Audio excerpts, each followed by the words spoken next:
अस्थायी मान्यता प्राप्त हरियाणा के स्कूलों की विशेष बैठक बल्लभगढ़ प्राइवेट स्कूल एसोसिएशन के नेतृत्व में आयोजित की गई, जिसमें स्कूलों को स्थायी मान्यता दिलाने के मुद्दे पर चर्चा हुई।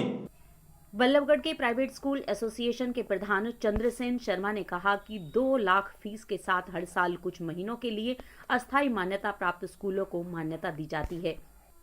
लेकिन उसके कुछ महीने बाद ही फिर से उन स्कूलों पर मान्यता को लेकर तलवार लटकती रहती है, जिससे अभिभावकों और बच्चों में भी मानसिक तनाव की स्थिति बनी रहती है। स्कूल संचालकों ने मांग की है कि अस्थायी मान्यता का एक्सटेंशन करने के साथ साथ इसे स्थायी मान्यता में भी बदल दिया जाए, क्योंकि यह हरियाणा बोर्ड के स्कूल हर साल लाखों बच्चों को शिक्षित करते हैं और कम संस्थानों के बावजूद हर गली मोहल्ले में बच्चों को शिक्षित बना रहे हैं और सरकार का सहयोग कर रहे हैं। उन्होंने कहा कि बल्लभगढ़ प्राइवेट स्कूल एसोसिएशन शिक्षा मंत्री समेत अन्य मंत्रियों व विधायकों को संदर्भ में ज्ञापन देते हुए मांग करेगी और यदि सरकार नहीं जगी तो पूरे हरियाणा के स्कूल इस मामले में एकजुट होंगे। Sumit Chawla, one state one union founder chairman. आज बल्लभगढ़ प्राइवेट स्कूल एसोसिएशन की मीटिंग के अंदर हम लोग आए हैं और यहाँ सभी ज़िलों से आए हुए साथियों ने सामूहिक तौर पर फैसला लिया है कि जल्द से जल्द इस एक्सटेंशन को करवाया जाएगा और एक्सटेंशन के बाद सिर्फ एक्सटेंशन ही नहीं, इसके स्थायी समाधान के लिए भी मंत्रिगण से मिला जाएगा। आज सबसे पहले तो बहुत ही मीडिया के साथियों का मैं शुक्रगुजार हूं कि आज बल्लभगढ़ प्राइवेट स्कूल एसोसिएशन के तत्वाधान में ऑल एसोसिएशंस ऑफ हरियाणा की एक मीटिंग का आयोजन विश्वकर्मा स्कूल जो हमारा है बल्लभगढ़ में त्रिका कॉलोनी में, यहाँ हमने एक मीटिंग आयोजित की है, जिसमें वन स्टेट वन यूनियन के एक प्रधान है, फाउंडर प्रेसिडेंट है भाई सुमित चावला जी मेरे साथ में, और उनके साथी हमारे महामंत्री सतीश जी, भरत शर्मा जी, जेपी अग्रवाल जी और मेरे सारे फरीदाबाद के शिक्षाविद यहाँ इस मेरी शॉर्ट नोटिस की मीटिंग पर आमंत्रित हुए। तो मैं इसमें ये कहना चाहूँगा कि आज एक करंट मुद्दा है हमारा सभी का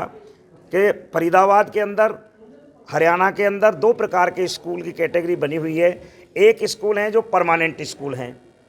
जिनको स्थायी मान्यता सरकार की तरफ से मिली हुई है। दूसरे स्कूल ये हैं कि जो कुछ स्कूल अस्थायी मान्यता हैं, जो पुरानी 2003 की नियमावली थी उससे वो स्कूल चले आ रहे हैं, जिन्हें सरकार एक एक साल के लिए एक्सटेंड करती आ रही है। तो आज उन्हीं के मुद्दे पर हमने सब भाइयों का विचार लिया है। जितने भी हमारे जितने स्कूल संचालक से, चाहे वो होडल से आए, चाहे रोहतक से आए, चाहे फरीदाबाद से, उन्होंने सबने अपना विचार हमें दिया है और सबका एक ही मत है कि जो हम हर साल 1 साल के लिए मांग करते हैं सरकार से, आज उसमें हमने संशोधन किया है कि हम एक्सटेंशन तो इस साल चाहेंगे ही, लेकिन हम चाहेंगे कि ये सारा संकट एक बार ख़त्म होना चाहिए कि जब 23 साल से जब पुरानी मान्यता पर ये स्कूल चले आ रहे थे, जब कोई नियम नहीं था, और उसी नियम पर हमको एक कलम से सरकार स्थायी मान्यता कर दे, तो ये आज फैसला हुआ है। और मेरी दूसरी एसोसिएशन जो हमारे अब जो पहुंची हैं उनका भी, और यमुनानगर के एसोसिएशन का समर्थन है। आपकी बता दूं, मैं हिसार की एसोसिएशन का हमें समर्थन प्राप्त हुआ है, क्योंकि कुछ साथियां हैं, उन साथियों को भी इस मीटिंग में पहुंचना था। उन्होंने हमें कहा है कि प्रधान जी, जो इतना विषय आप लोगे, आल हरियाणा यदि एकत्रित करना पड़े, तो आज निर्णय हुआ है और सभी ने ये राय दी है कि हम 1 हफ्ते के अंदर, यानी मंडे से और अगले हफ्ते के अंदर अपने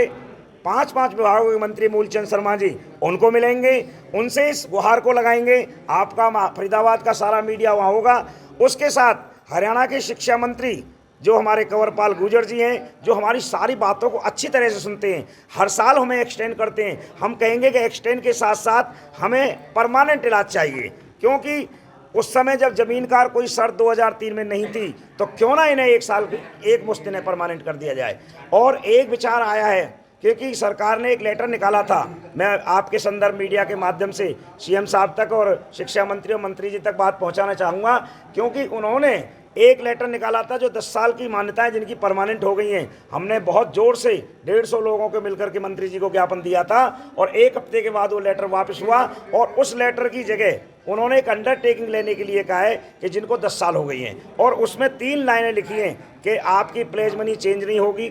परमानेंट के लिए, और आपकी जगह का कोई प्रस्ताव नहीं होगा,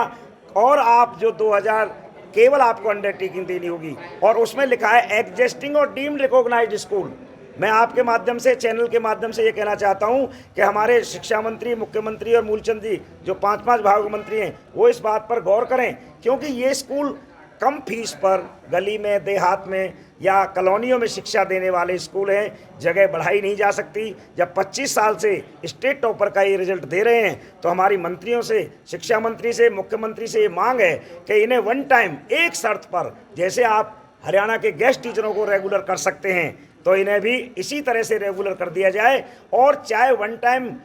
आप एफिलिएशन ना लेकर के एक एक साल में हमसे एफिलिएशन लें, लेकिन वो हर साल का जो चक्कर है कि अप्रैल का महीना आता है, स्कूल संचालक परेशान होते हैं, एडमिशन कर लेते हैं, फिर हम मांग करते हैं एक्सटेंड होता है, तो कहीं पीड़ा होती है स्कूल वालों को। और उस पीड़ा को निराकरण करने के लिए आज हमारे जो रोहतक से हमारे साथी आए, होडल से आए, फरीदाबाद से आए, उन्होंने हमें ये ताकत दी है। और आपके माध्यम से, फरीदाबाद का जो जागरूक मीडिया है उसके माध्यम से मैं ये कहना चाहूँगा कि सरकार, हालांकि लोगों ने अपने ओजस्वी विचार भी यहाँ दिए थे और उनकी पीड़ा भी है, उन्हें नींद भी नहीं आती है, उनके फार्म बच्चों के नहीं भरे जा रहे हैं, तो लाखों बच्चों का ये भविष्य है। और मैं कहना चाहूँगा कि ये मीडिया हमारी बात को, फरीदाबाद की को, शिक्षा मंत्री तक पहुँचाए और हमारी इस जायज़ मांग को मंत्री जी और शिक्षा मंत्री जी पूरा करें। और अगले हफ्ते हम इसी सिलसिले में शुरू हो जाएंगे। और यदि जल्दी से जल्दी ये मांग पूरी नहीं हुई तो उन लोगों का ये कहना है कि जिस तरह से हम मांग करते हैं कि एक्सटेंड भी करें और इसको परमानेंट एक कलम से करें। मैं आपका बहुत बहुत धन्यवाद करता हूँ।